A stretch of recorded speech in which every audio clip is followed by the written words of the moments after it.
예, 안녕하세요. 하나님의 은혜, 하나님의 자비와 긍휼로 오늘 하루 우리들은 힘차게 또 감사함으로 또 소망 가지며 하루를 시작합니다. 정말 우리들의 삶에서 하나님의 은혜, 이 하나님의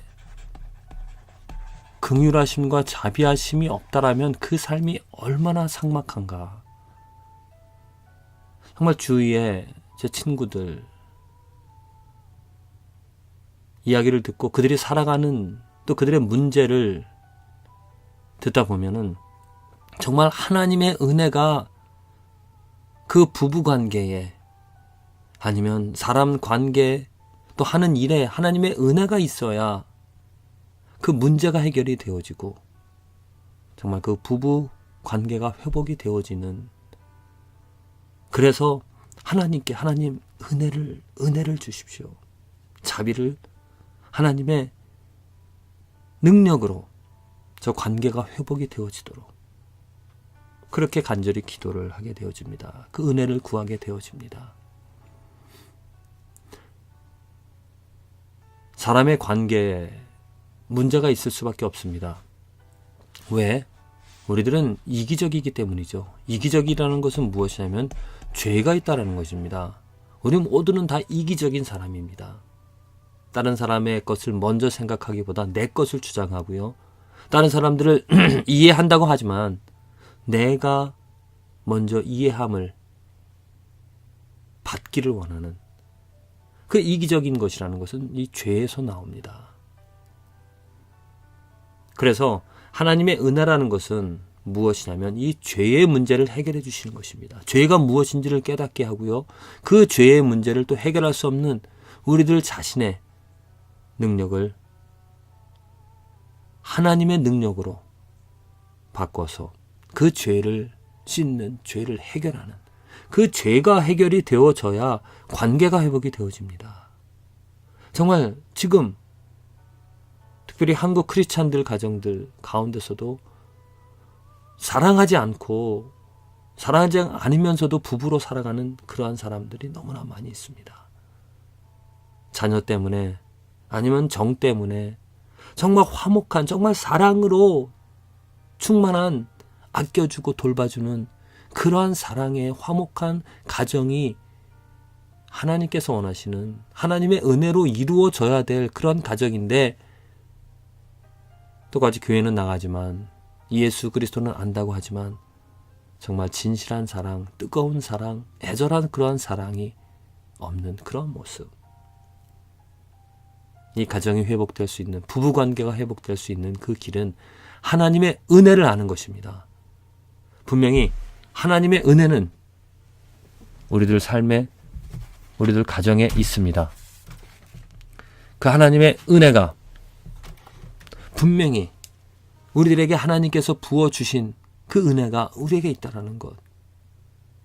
하나님의 은혜가 무엇인가? 그 죄를 어떻게 하나님께서 관여를 하셨는가? 미가서 7장 19절에 다시 우리를 긍휼히 여기셔서 우리 죄악을 발로 밟으시고 우리 모든 죄를 깊은 바다에 던지시리다. 그렇습니다. 하나님은 우리들의 죄를 씻어주시고 용서해주시고 멸하셨습니다. 누구를 통하여서? 예수 그리스도를 통하여서 하나님의 그 은혜가, 하나님의 사랑이 그 죄를 멸하시는, 죄를 바다에 던지시는, 죄를 기억지 않으시는 그 새 언약을 하나님께서 우리들에게 이루어 주신 것입니다. 예수 그리스도가 곧 하나님의 은혜가 되어지는 것이죠. 나의 죄, 나의 허물, 나의 더러움, 나의 이기적인 이 모든 것, 더러운 것, 그것 때문에 내가 사랑해야 될 사람을 진실하게 사랑하지 못합니다. 내가 아껴주고 돌봐줘야 될 그 사람을 나의 죄로 인하여서, 나의 완악함과 나의 허물과 나의 죄 때문에 진실하게 사랑하지 못하는 그런 문제에 우리들은 봉착해 있고 우리들은 빠져 있다는 것입니다. 하나님께서 사실 그런 죄에 있는, 그렇게 사랑하지 못하며 살아가는 우리들을 당연히 심판하실 수 있습니다. 왜? 하나님은 죄를 싫어하시기 때문에, 하나님 앞에 죄인은 존재할 수 없기 때문에 그 죄인들을 다 멸하실 수도 있지만은 하나님께서 우리들을 어떻게 해요? 긍휼히 여겨주셨다는 겁니다. 불쌍히 여겨주셨다는 겁니다.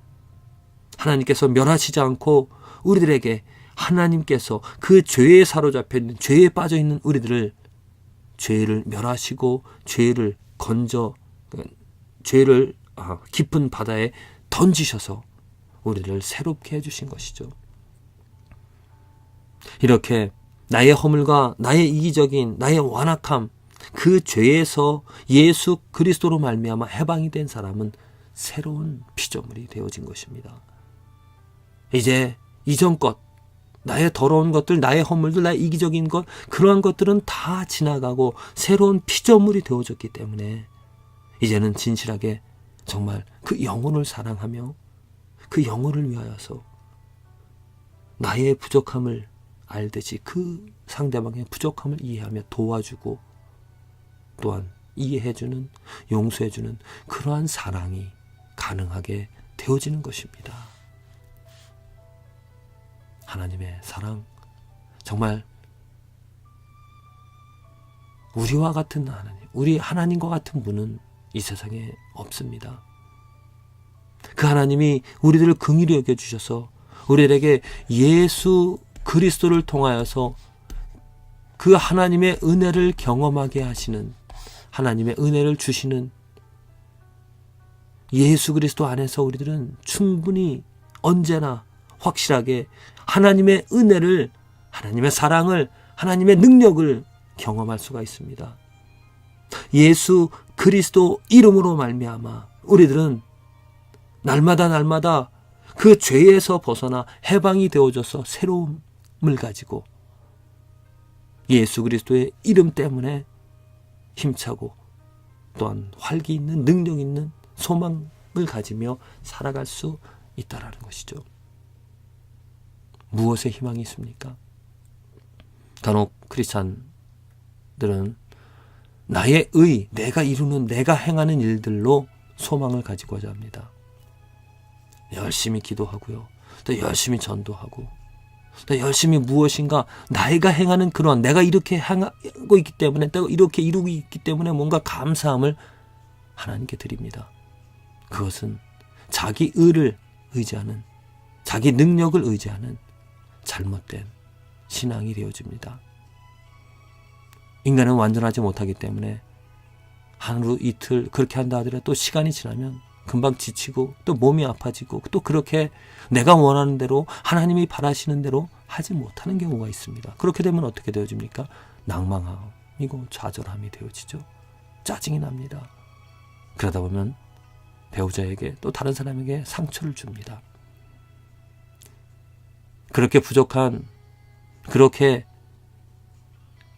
정말 좋다가도 나쁜 그러한 신앙은 나의 의를 의지하기 때문입니다. 예수 그리스도를 의지하고 예수 그리스도로 말미암아 살아가는 그 신앙은 정말 낭망함이 없습니다.